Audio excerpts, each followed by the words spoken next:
always high notes, with the top down. Cool breeze, palm trees. Tonight it's all good in the 713. 713, whoa. 713, whoa. 713, I live in 212, I live in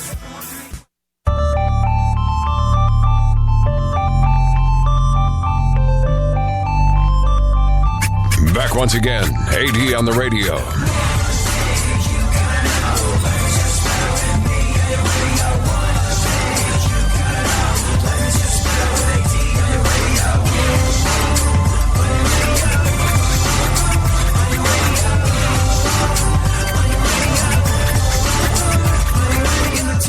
Flitter, it's you and the senorita. Whooper blowing up the tweeter, cause it's me up in the speaker. Back in the mama seat, top down like a player. And the sound up in your ears, it is the dopest rhyme. Say I run a game like a kid. Happy New Year, Funkhauser. How you doing? Happy New Year, AD on the radio. I'm good, yeah. You have a good break? Sure. It was nice. Did you? It was, yes. I managed to work through a good chunk of it, but nevertheless, it was still, it was okay. It was all right. I'm trying to sort of I don't know, everybody else around the office is all bright-eyed and bushy-tailed. Like, as I'm walking into the building this morning, like the morning guy from the Top 40 station, he's walking out and he's like, hey, did you have a good break? Get in here. We got shows to do. I was just like, oh, gee, willikers. And I was like, my break, it was okay. How was yours? He was like, it was great. I got so much time off, and I feel like I had an entire month, and now I'm feeling fantastic. And I was just like, what the hell, man? You insensitive a-hole. Do you walk up to people in wheelchairs breakdancing as well? Like, clearly I'm not feeling it the way you are. And you're like, hey, how's it go? I was just like, come on, man. Let's just ease ourselves into the new year. Let's just have a slow start. All that sort of hit the ground running stuff. You know what's going to happen? You're going to be tired the second week of January, and you're going to resent yourself and everyone around you for feeling that way. So I like to think of this as a more well-balanced manner of starting the new year by being like, everybody just calm down. That said, Funkhauser, do you have holiday bills that you need to pay? Don't remind me, man. Why do you have to start like that? Because it's how I started. You know what happens the first of the year? I was like, crap, I got to pay bills. I got to pay credit card. Exactly. Right, all my bills come in. I guess other people have their credit card bills set up so they pay it in the middle of the month. Not me. I like to get things over with. So I was just like, oh, Happy New Year to me. I'm broke. If you are like everybody and you're feeling the strain of the financial aspect of the holiday season, did you know you can win $1,000 in cash from Real Radio 104.1 13 times a day? Start your year off right, cash in, win $1,000. Listen to Real Radio 104.1 on the weekdays from 8 a.m. to 8 p.m. Text the keyword you hear to 45495 for your chance to win. A new keyword is going to be announced each hour, giving you another chance to win. You can get all the details at realradio.fm. And then you too, cha-ching. Then you too can be a wealthy person that lives in your mansion, as illustrated by Brian Regan. Some words only some people are allowed to use. Other people aren't allowed to use certain words, like mansion. The only people who are allowed to use that word are people who don't live inside one. It always has to be about someone else's house. Have you seen where they live? They live in a mansion. People in it are disqualified from ever calling it that. No one's ever allowed to say, well, things seem to be winding down here at the restaurant. I have an idea. Why don't we all head back to my mansion? You won't need directions, you'll see it. It looks down upon all your homes. Do you, by any chance, do you know where the cutoff point is, where a house stops being a house and it becomes a mansion? Probably 5 bedrooms, 5 plus. Really? I don't know. I wonder if there's hey, this seems like a productive use of our time. Could you Google that, Funkhauser? How many bedrooms does a mansion have to have, or when does a house become a mansion? Because I've always been interested about that. Like, at what stage in the game do you get to say, I live in a mansion? I don't know. It's square feet. Over 11,000 square feet, and you got yourself a mansion there, tough guy. Oh, really? Wow. What's the biggest place you've ever lived in? Does that count in the backyard? That'd be cool. No, that's the overall. That's the overall property. It tends to be inhabitable square feet of it. Because I remember, like, I had a house once, and it had a pool house, and you couldn't count the pool house as part of the square footage because you couldn't live in there. And then because I wanted to sell it, I put in a bathroom and a bed, and all of a sudden it added like 500 square feet to the overall size of the house. Like, so there's that. What's the biggest place? Did it qualify for a mansion at that point? Oh, hell no. No, it was like, I think it was, I don't know, 3,000 square feet, which if you live in Texas or a place like Florida, you can get that for like $150,000 at if you have lousy credit. That means a mortgage payment of around $750 a month. It's a totally different ball game than living in SoCal. What's the biggest place you've ever lived in? Embarrassing. 1,000 square feet, probably. No, 3-4 bedroom house. I'd assume. Living in California though, man. Whoo, doggy! It's expensive, Reno. No, it's expensive. I mean, like, there's 3-bedroom houses in Southern California that are probably... Grandma's house is pretty big. 1,300 square feet, for a 3-bedroom house, and, it goes for $1.5 million, and it's in the hood on the corner of murder and rape. That's how SoCal rolls. Yeah, no, like, because I lived in 3,000 square feet once, and it was like, I was like, what the hell do I need all this for? Like, I really did, even if I did have a family with like 3 to 4 people in it, this is excessive. Like, you want to be able, like, I don't know. Cool. You don't like run around in your underwear and big giant empty house? I'm English, so I can feel self-conscious alone in the dark under the covers at night. Like, I can accidentally catch a glimpse of what I think is there and then go, like, nobody wants to see that. And I'll put on pajamas and go to bed like that. So, like, the running around... Actually, I practiced some culinary restraint over the holidays. I'm not left in my usual Jabba the Hutt-esque state in early January that I normally am. And I don't know why. I think it was because I got sick and I couldn't bring myself to trough the way I usually do over the holidays. It's not having to do with like being ashamed of your body because you're not a ripped, toned, shredded, single-digit body fat super athlete. It's being ashamed of your body because I'm English, and that's what you should be of your body. Ashamed.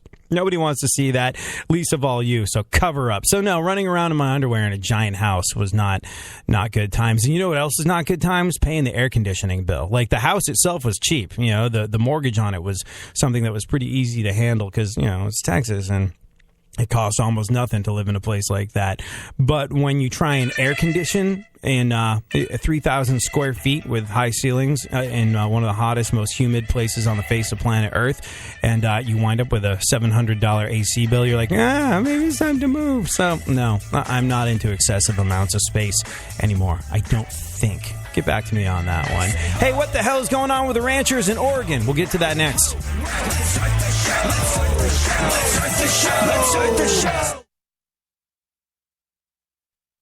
Real Radio 104.1. Where the left and right come together for fundamental truths. AD on the radio.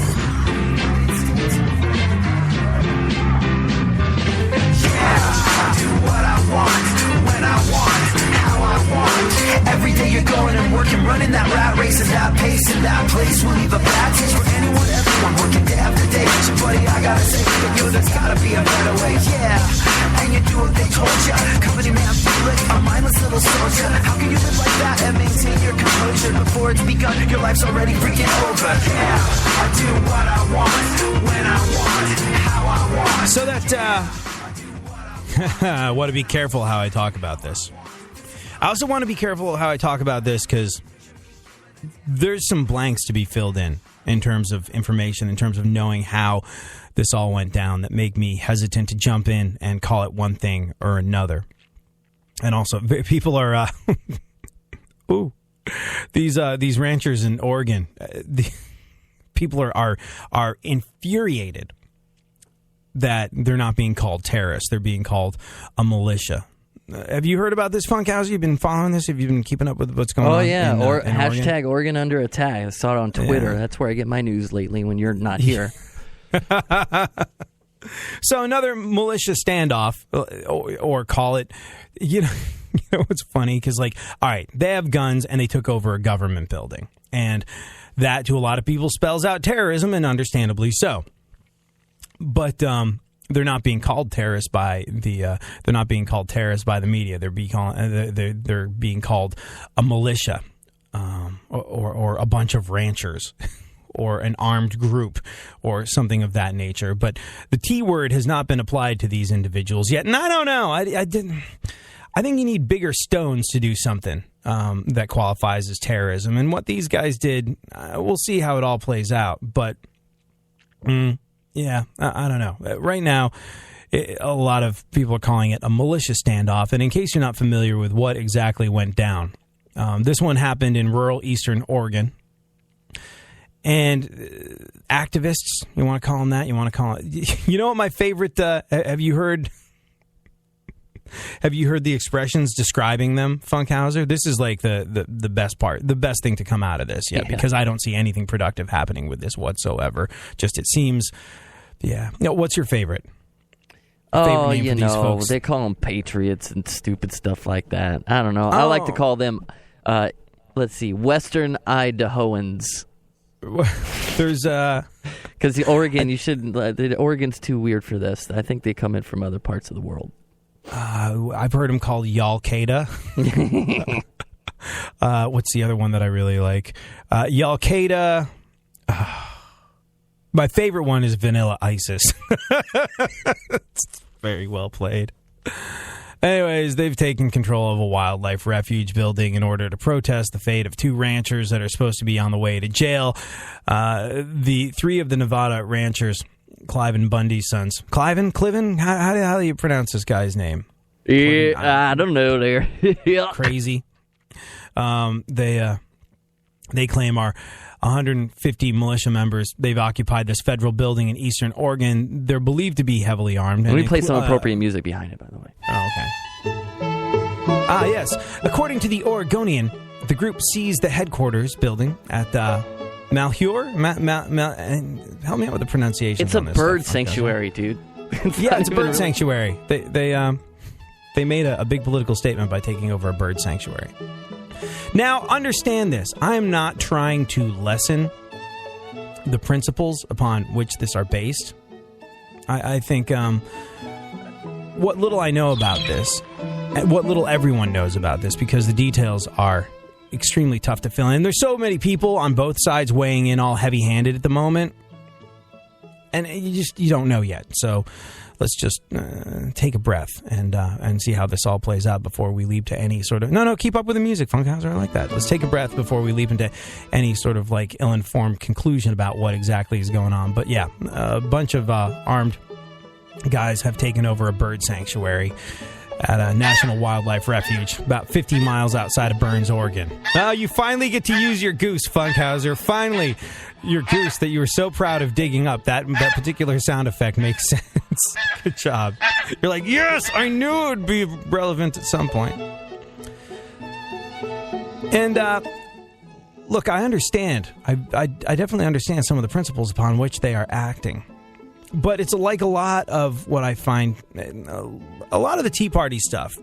Great ideas, interesting principles, horrendous execution that's not going to do anybody any favors. We'll get into more of this because it's a very interesting situation. I don't think that we know exactly what's going on. I think it's been very hard to fill in the blanks, very hard to get all the details. I mean, I've spent a lot of time reading about this since it happened, and I still have enormous gaping holes in my knowledge that need to be filled.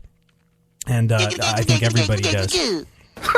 So we'll get into that a little later on in the show. Right now, though, let's take a look at the events of today in our segment, My Witness News. In no way, shape, or form fair, certainly not balanced. Funkhauser, we know how you are, but what is going on in the world? Well, an earthquake hit New Jersey on Saturday. Yeah, you see that?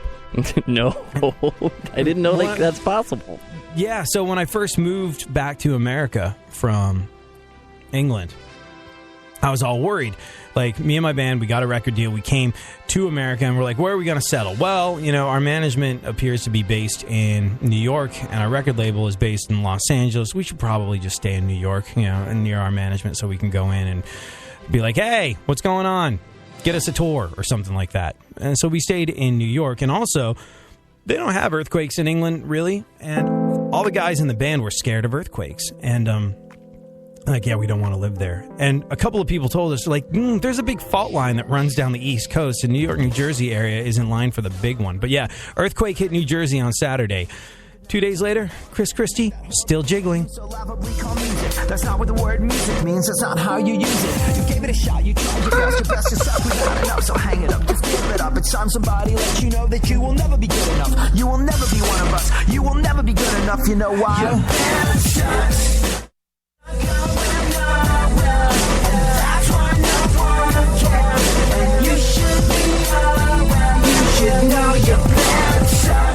Real Radio 104.1. Like most kids from a privileged white upper-middle-class suburban background, for a significant portion of his childhood, he was pretty convinced he was down.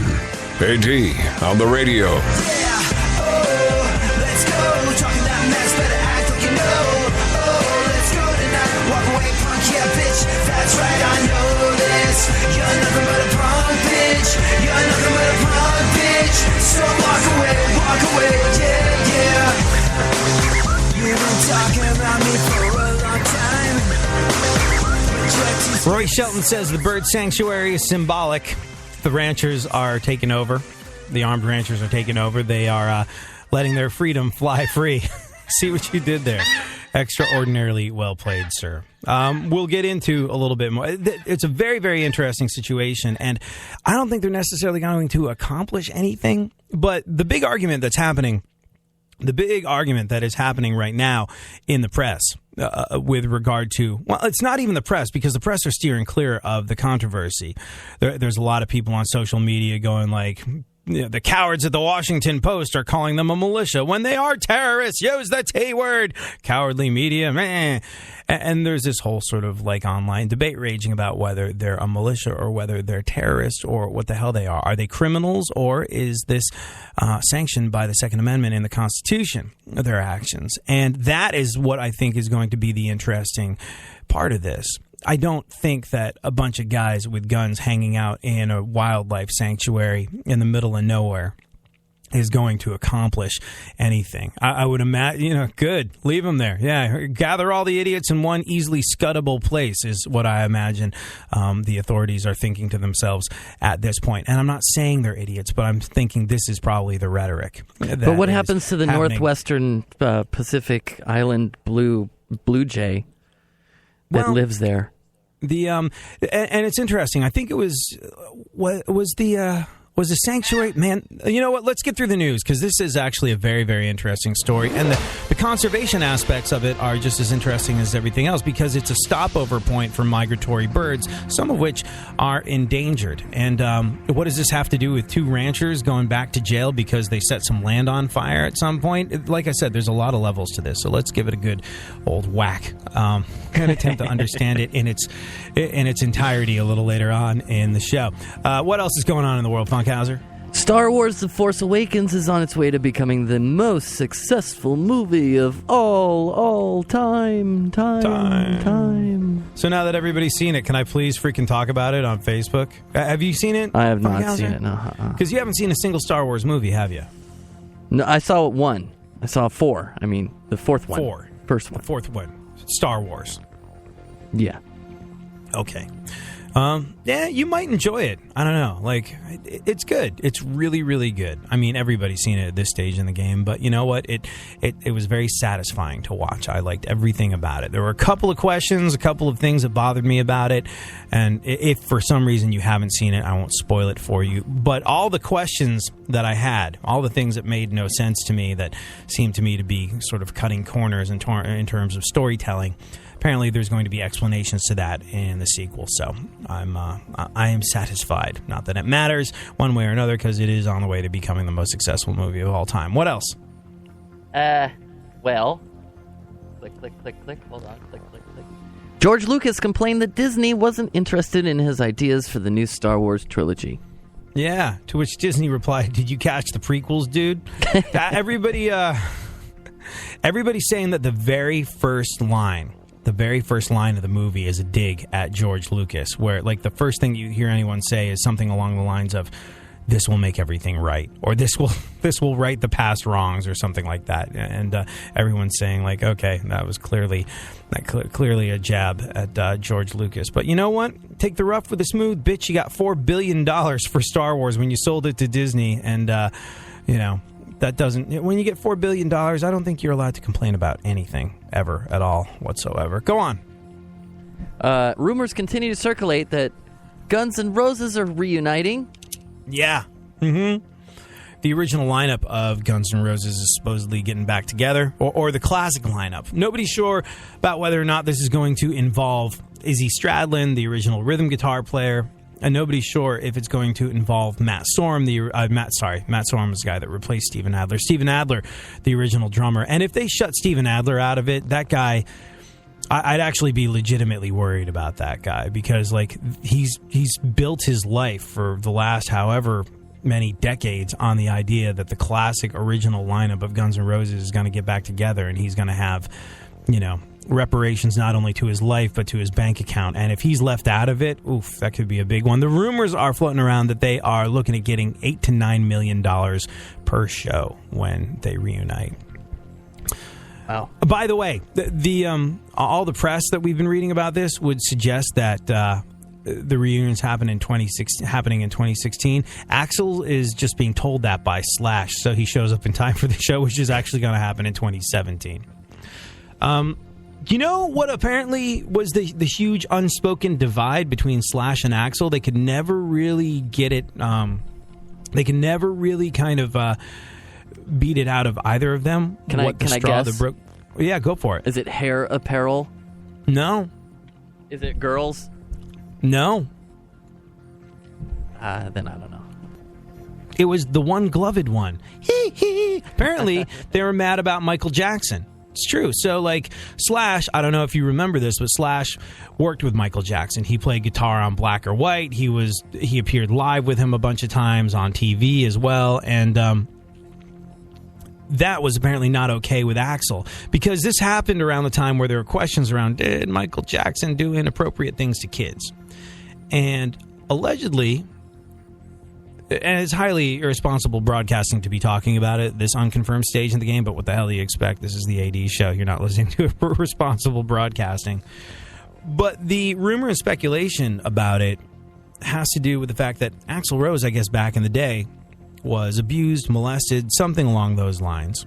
And so he was not okay with Slash working with a child molester representing Guns N' Roses. I mean, Slash is the most recognizable guitar player of all time. Top hat, curly hair, Les Paul, everyone in the world, everyone on God's green earth knows what Slash is and who Slash plays with. Guns N' Roses, Axl. So Axl was not cool with Slash going on stage doing all these things, working with Michael Jackson, because he had, Michael Jackson was suspected of being a child molester, and Axl had some of that in his past. So that is apparently where the big divide came from. That's the rumor that sounds, honestly, the most plausible, because they never, ever talked about it. It wasn't about a woman. It wasn't about money. It wasn't about creative control. It was apparently about that. And I could understand why they would keep that one under Slash's enormous top hat for a while, because it's just something that, I don't know, it's not rock and roll to talk about, and it's not sexy, and it's not cool, but it's a legitimate matter of principle. And I could see them wanting to not necessarily discuss that one in public. All right, what else? By the way, you got a favorite Guns N' Roses song? If you were to see them live in 2018, what song Paradise City. Yeah. Yeah, that would be the one that would give me goosebumps. Yeah, provided they pull it off the right. Yeah, that's all one. You get. That's all we can afford. Yep. Can I hear it again? That's it. So good. You know, it's funny. I could have named that tune. Based on that one note, I could have told you exactly what that was. All right. Well, then what about this one then? Oh, Welcome to the Jungle. Oh, good. How about this one? Oh, come on. Sweet Child of Mine. It's going to get hard right now. Ready? Ooh. One more time. No, I know the song. Night Train? Nope. What?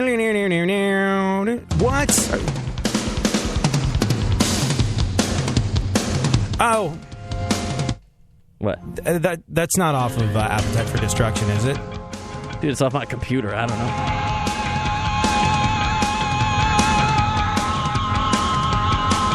Everybody at home's going, I know what it is. We're going to get busted, so why don't you just tell us? You Could Be Mine. Oh, yeah. No, I don't count that one because that is not off of Appetite for Destruction. That's off of the that was actually off of the Transformers movie soundtrack. Oh, was it? Oh, yeah. Excuse me then. Yeah. Nice. Real nice. One more so you can get a win here. Ready? All right. One more time. I don't. That's Rocket Queen. Oh, you said it earlier. Oh no, sorry. You Could Be Mine. Nope, you said it earlier. Night Train. Yeah, there you go. Yeah. Wow. All right, that's all you get. I should preface all this by saying I'm not that big of a Guns N' Roses fan. Well, I think Appetite for Destruction is a great album, but it's not like they're not the Beastie Boys or anything like that. And we were like 9 years old when they stopped touring, so it's not really. Yeah. Go on. Glee star Mark Salling was busted for possession of child porn. Yeah. Mark Salling from Glee, one of the biggest kid shows on the face of the planet.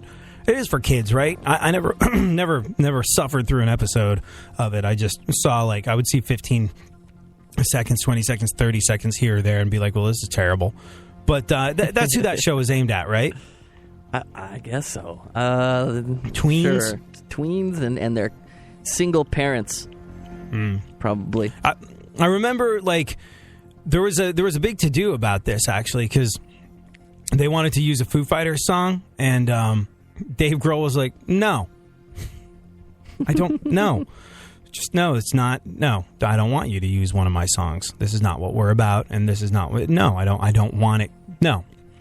And the creator of Glee, like, was like, you entitled son of a bitch rock star, like the spoiledest, most rantingest, most immature, most. And I remember like seeing what the creator of the show said in response to Dave Grohl wanting control of his own music. I was like, this guy sucks as a human being. This show sucks. People that like it suck. But yeah, further proof that people that are involved with Glee are awful. Glee star Mark Salling was busted for possession of child pornography. He should burn in hell for all eternity for doing that awful thing. Also, the child porn, not a good thing either. See what I did there? Yeah, it's terrible. Absolutely terrible. I wonder if it's... Yeah, I don't know. I have no... It just must be a sickness, right, Funkhauser? It just must be a sickness that we, as non-sick, disgusting, twisted people that do not deserve to be chemically castrated, don't have. Like, I just cannot, for one teeny tiny second, understand any kind of, like, it's, You know, it actually turns my stomach, the whole idea. Let's just not talk about it and move on. Let's talk about something else. What else do you want to just take that out? You want to take that out? I could take it out. What you just said, I could just take it out here.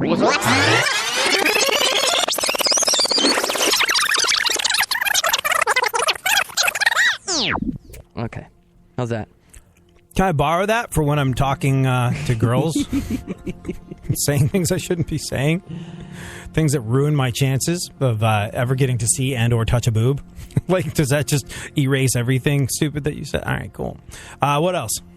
Cosby Show star Keisha Knight Pulliam is engaged. I advise the wedding planner not to let her TV dad tend the bar.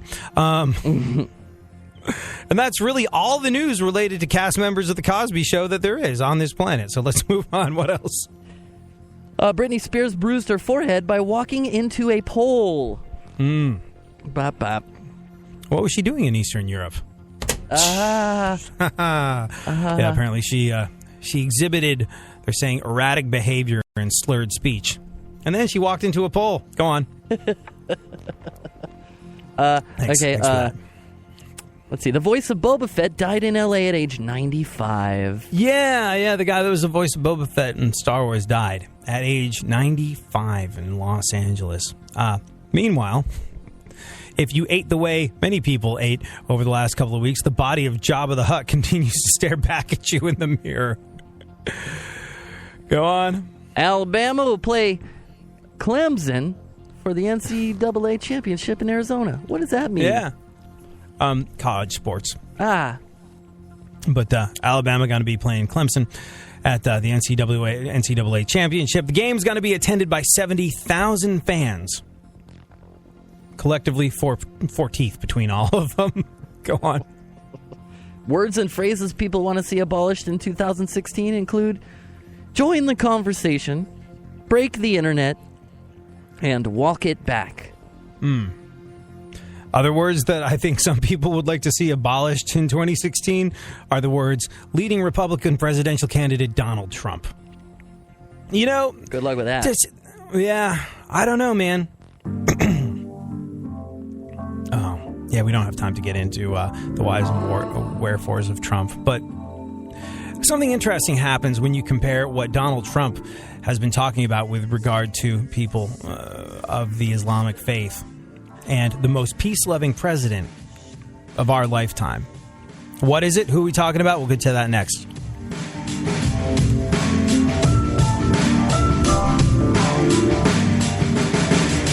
Starting from here, my head is where I feel numb. From the front of my neck to the base of my skull. To get it back by the way my mind is working. Like that, my emotion, my control is always shaking. Real radio. 104.1.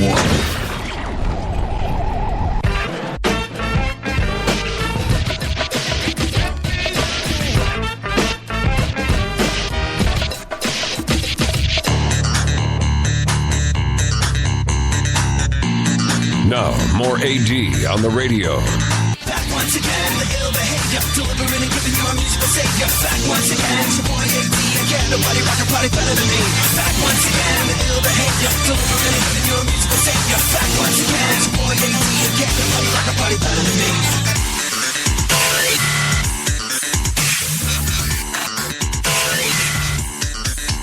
So, there's an entire show worth of material here, and we'll get into it maybe later on in the week if it's relevant. But one thing that I wanted to point out with regard to Donald Trump and him saying sort of like, hey, let's, you know what, let's stop Muslims coming into the country. And let's just not allow that until we can figure out what's going on. A lot of people say, this is fundamentally and diametrically opposed to the principles upon which America was founded, which is one of freedom of religion, among many other things. And I get that. I really do. But, you know, like we've gotten to a point in our society where we are so dug in and we are so reactionary and we are so quick to call something the most extreme version of what it could potentially be right out of the gate without really knowing the full situation, without taking some time to think about stuff that... People immediately, the moment Donald Trump suggested that, were like, Nazi! And, well, the one thing that a lot of people seem to be missing is the most peace-loving president of our lifetime. Well, not our lifetime, because it was before most of us were born. Let's just say of the last 100 years in our recent history. Jimmy Carter. Jimmy Carter did this thing when there were problems with Iran during his presidency, where he was like, hey, if you're in America and you're from Iran, I'm going to need you to report. We're going to need to make note of everybody here. And when that happened, he wound up deporting a lot of people. He's like, oh, everyone here is, you're all here legally, or those of you that are here legally, out you go. And it was Jimmy Carter, a guy who is unbelievably proud of the peacetime record of his presidency. A lot of people say he was a lame duck president. A lot of people say he was weak. A lot of people not big fans of Jimmy Carter looking back over what he's done. But he remains incredibly proud of the fact that He was one of the most peaceful and peace-loving presidents that America has ever had, and even the self-described most peace-loving president in American history rounded up people from Iran when there was a terrorist threat, made note of who they were, and got rid of a bunch of other folks. And look, I'm not justifying what anybody said or anybody did, and that's down to you to decide. That's down to you to decide where your moral compass's true north is. But I'm saying that people are awfully quick to break off terms like Nazi when what Donald Trump said could easily be compared to a guy, what the most peace-loving president of our time did not so long ago. So it's an interesting one. Anyways, let's continue with what remains of the news, Funkhauser, and then we'll talk about the Oregon Ranchers. What else do you got? Well, I mean, we could have Donald Trump do the music bed here for the music. Please do me a favor and let me win. We will make America great again. I find it hard to forgive. I don't think I could do the news over this. I have a permit to carry. Believe me, I've been waiting for 10 minutes. I will say this. You're over your time, though. I will. Well, you've let a lot of people go over their time.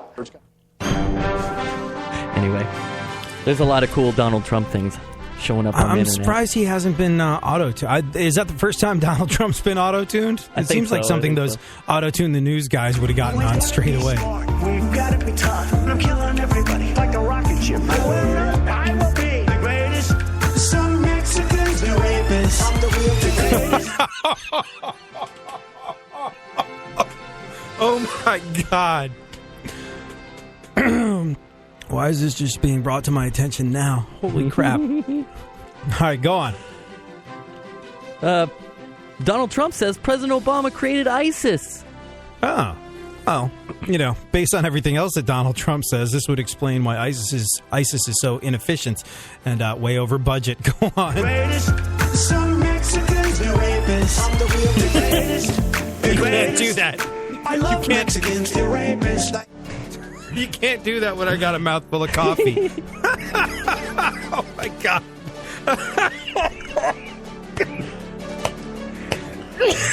Oh, please don't die. Oh, you're going to have to talk Please amongst don't die. yourselves for a couple minutes. Oh, my God. All right. Sorry, dude. One more piece of news. Let me pour you some more coffee there. There you go. President Obama wants to initiate new gun control measures. Really? Obama wants to ban more guns? Well, you know what you have to do? First and foremost, you want to control the guns. Stop Michelle from doing more curls.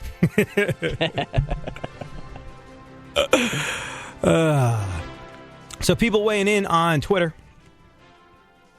People weighing in on... Oh, Jenna says Jimmy Carter was an amazing president. The greatest thing he's ever done was appear on King of the Hill. I remember when he appeared on King of the Hill. That's true. Oh, man. You know, I guess like what the big question is, you know, we've had a black president. And people are saying, are we ready for people other than white guys to be president in America? And the question has come up a couple times. Questions come up a couple times with me and some friends, like, are we ready for a gay president? And whenever you ask this question, or whenever this question comes up, the thing that is the immediate response that you get is, who's to say we haven't had a gay president? And I was like, when I found out that Jimmy Carter, previous to being president, was a nut farmer, I did not think that's what that meant. Anywho. So, yeah, there's this militia standoff. Oh, let's just make everybody happy. Some people are calling it a militia. Other people are calling it an act of terror. But this one happened in rural eastern Oregon. And there are so many layers to this. So many layers to this. Scott Briscoe weighed in saying these ranchers are tired of the Bureau of Land Management messing with them, so they are pushing back. And I do know that, like, so this wildlife reserve, the one that protects a migratory endangered bird, they keep, I think, expanding their borders and eating into the land of these ranchers, or not necessarily eating into the land of these ranchers, but I think maybe they feel like it was public land and they were allowed to let their cattle graze on it. Like, look, this is an incredibly complicated issue with a lot of different layers. Lots of this stuff has not yet become clear, and we'll get into it. Wait, are we out of show, Funkhauser? No, we got one more big one coming up. Yeah, okay. We'll get into it next. I do what I want, when I want, how I want. Yeah, I do what I want, when I want, how I want. This is my United States of whatever. Picture me giving a damn, I said never. Yeah, I do what I want, when I want, how I want. Every day you're going and working, running that route.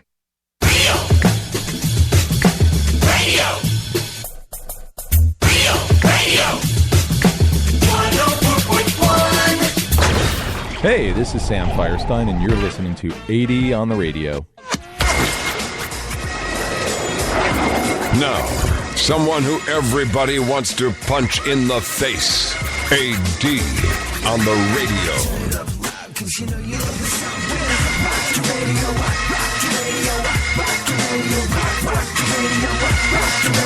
So these armed ranchers taking control of a wildlife refuge building in order to protest. Well, okay, so it protests a couple of different things.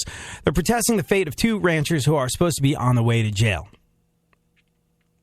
According to the Oregonian, they seized the headquarter building at this wildlife refuge about 50 miles outside of Burns, Oregon. The remote facility was closed and unoccupied at the time. And this is where sort of like the definition of terrorism, to me, falls down a little bit. If they went in with guns and forced federal employees out of the building, then that's an act of terror. If they just kind of like sneak in while the place is closed and unoccupied and be like, this is now ours, it's public land, we are people of, this is a public building and we are the public, so it's now ours, we're occupying it, this somewhat inconsequential building.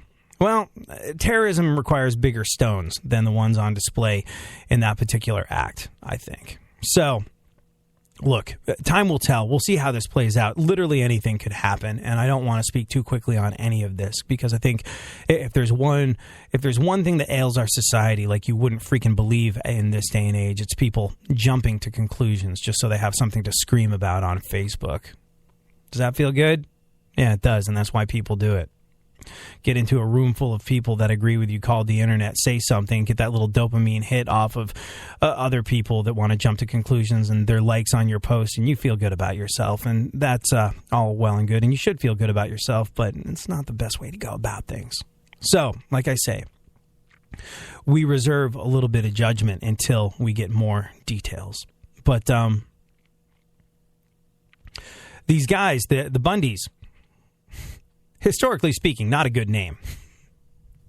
The Bundys and their supporters were in Oregon after these 2 men were scheduled to go to prison. They're ranchers in Nevada. They are sort of like from all over the place. They were in Oregon after these 2 men were scheduled to go to prison for setting fires on federal land.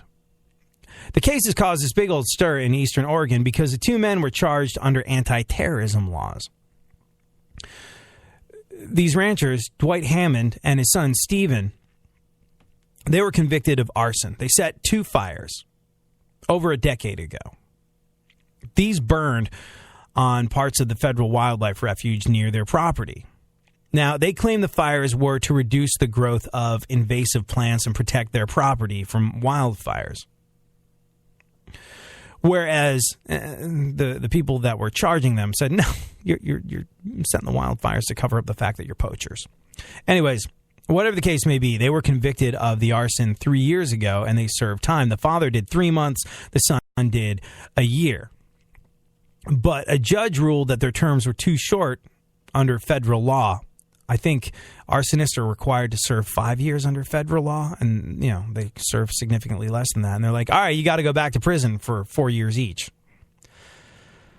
The prosecutors, like I said, have countered that one fire was set to destroy evidence of illegally taking game, poaching. And the other seemed to be a controlled burn, which got out of control during a dry period when fires were banned, and it spread over into federal territory. So That's the situation. These ranchers were protesting the fact that these other ranchers had to go back to jail because they didn't serve enough time for their arson conviction. One of the Bundy brothers posted a video on his Facebook page asking patriots from across the country to report to the refuge with weapons.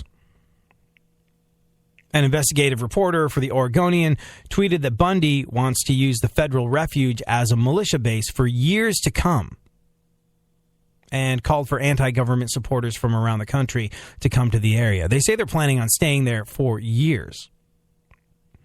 Apparently, they've got enough food to last them for a while, and they said they're planning on staying there for, like I said, years. Absolutely. This is not a decision that we've made at the last minute.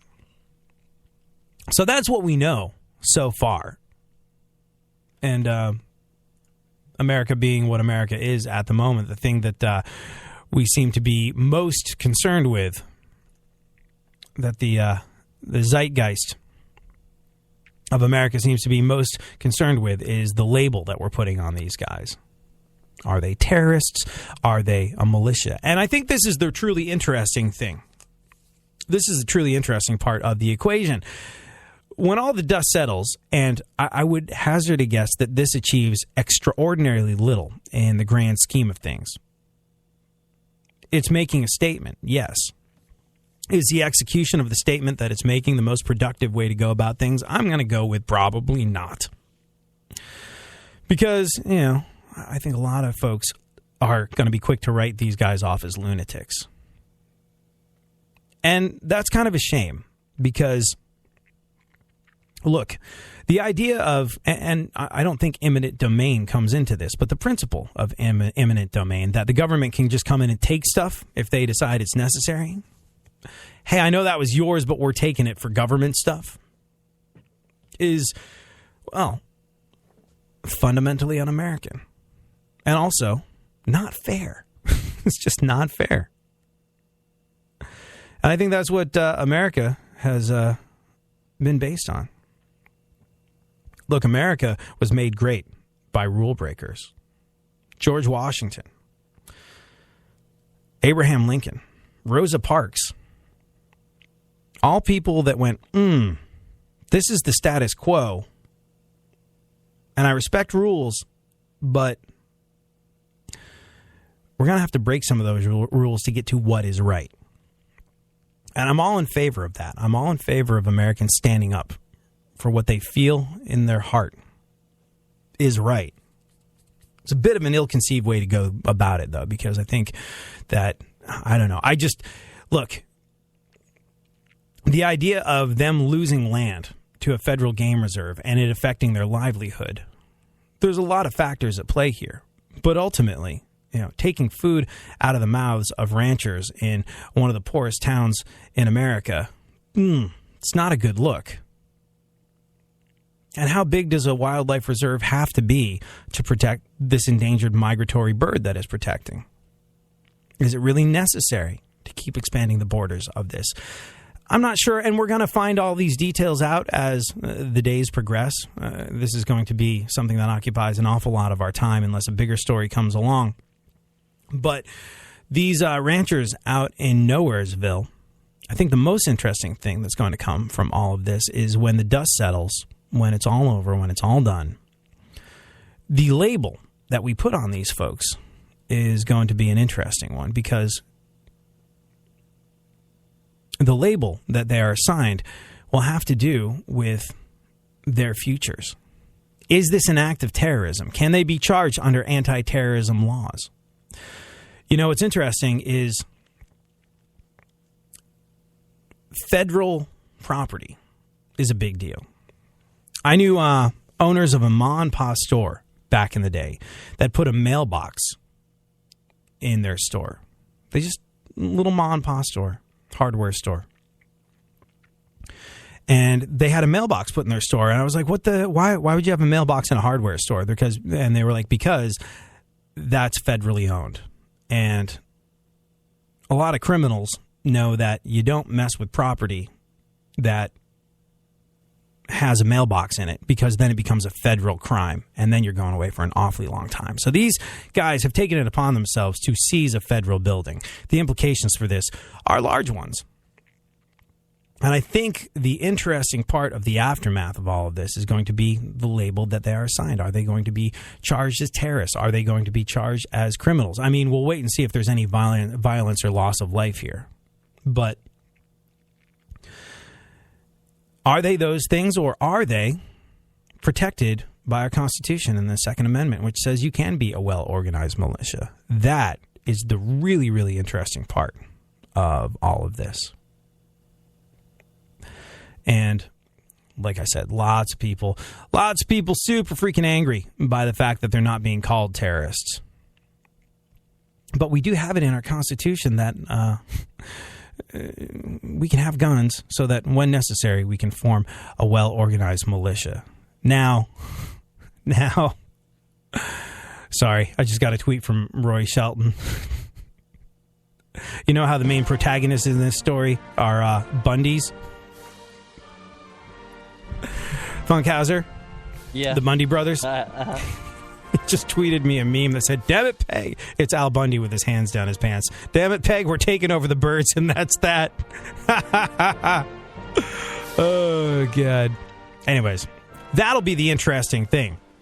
How history looks back on these guys and what they did. But I have to admit, I don't think we're on the verge of a revolution. I don't think this... Look, the well-organized militia thing, I appreciate the principle of it, but that was language that came about when people were, the federal government had muskets and you had muskets, and it was sort of an even playing field. Now there's things like the fuel-air bomb. Now there's air-to-ground support that can put a bullet in every square inch of a football field in 30 seconds. Like... a well-organized militia, a bunch of guys that have been hoarding AR-15s and ammunition. In the grand scheme of things, I know it all starts with a single shot and everything, but I think this one will... you know what? I almost feel strange saying it because I'm wrong about so many things, but I think this one's going to fizzle out kind of quickly. Hey, real quick before we go, how much time do we got, Funkhauser? Like 2 minutes. 2 minutes. Did you know that the New Year's Eve ball in Times Square is racist? Oh, they are? No, Did you see this? No. Racist. The first moron has already been fired for an idiotic social media post this year, and the confetti hadn't even landed when it happened. New Year's Eve ball in Times Square, for whatever the hell reason, has its own Twitter account. Because, of course it does. But on its highest profile night, it suddenly turned racist. It's true. I thought it was a joke. I thought it was a parody account. But at 7:47 p.m. on New Year's Eve, the account for the Times Square ball, the account tweeted, #BallLivesMatter. Which is a play, racist. Which is a play, of course, on the Black Lives Matter movement. People called them out for being insensitive, so they deleted the tweet. But at 10:43 p.m., the account tweeted, and I quote, "The ball this year has become racist due to the dismal state of our economy in 2015. They doubled down. Aww. And I honestly thought it was a parody account when I read about it. I was like, well, this is not. No, the people who run the Times Square ball drop issued a statement afterwards saying, quote, "The tweet was unacceptable and it was indefensible. The person responsible was an independent freelancer and will not be engaged again." So this is some sort of like freelance social media type being like, they've trusted me with a Twitter account of @TimesSquareBall. I'm going to have a little fun. But, yeah. If you're interested in what some moron pretending to be an inanimate object has to say, the account is, like I said, @TimesSquareBall. Idiot. There you go. Happy New Year to us. 2016 is off to a slow start. Thank you so much for joining us. Thank you for being part of our radio family. We'll be back tomorrow. We will do this all over again. In the meantime, tweet Funkhauser @FunkFM. He likes it. I just hate you so much.